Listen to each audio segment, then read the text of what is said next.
Hi everyone, welcome to EDU310 week 2.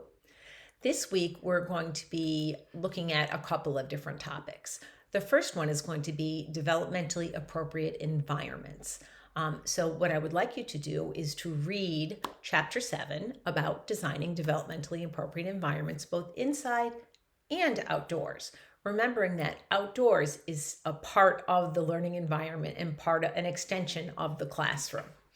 And then our second topic that we're going to be diving into is going to be transitions. And there is a video about supporting appropriate behavior in transitions. So for our discussion, I want you to describe 4 examples of what you would expect to see in a developmentally appropriate learning space. 2 examples of indoor spaces and 2 examples of outdoor spaces. Explain why they are effective. And also talk about if a learning area is not designed to be developmentally appropriate, what could be the outcomes of having a children be in not developmentally appropriate areas.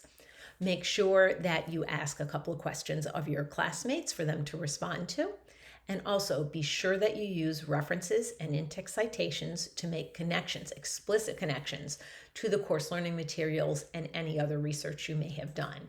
This is especially important in your initial response to the prompt.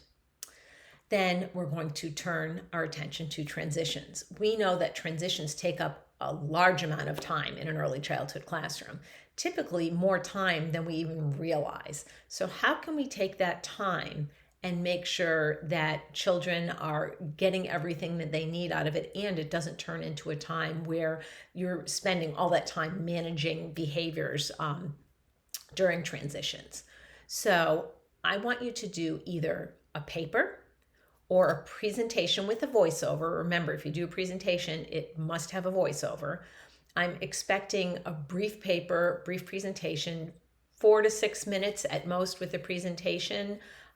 2 to 3 pages for the APA paper. Could go into 4 pages. Actually, I would say it's probably 3 to 4 pages. In 2 pages, you probably can't cover everything you need to for the assignment. So you're going to demonstrate a really good understanding of how transitions can promote learning and positive social interactions. And then also develop and explain 2 DAP transition activities. Explain why they're developmentally appropriate and what kind of outcomes you would expect. What are children learning during those transition activities? Why are they useful activities? Again, make sure that you have references and citations to show explicit connections to your learning. If you are doing a paper, you would do it just the typical APA way. If you're doing a presentation, you can just do it on your slides. You can still have your citations there and a slide at the end with your references.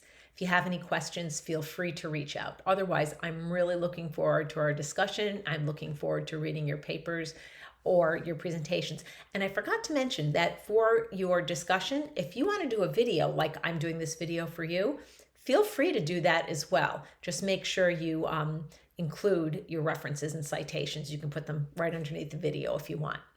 Take care, have a great week, and I'm looking forward to hearing from all of you. Bye-bye.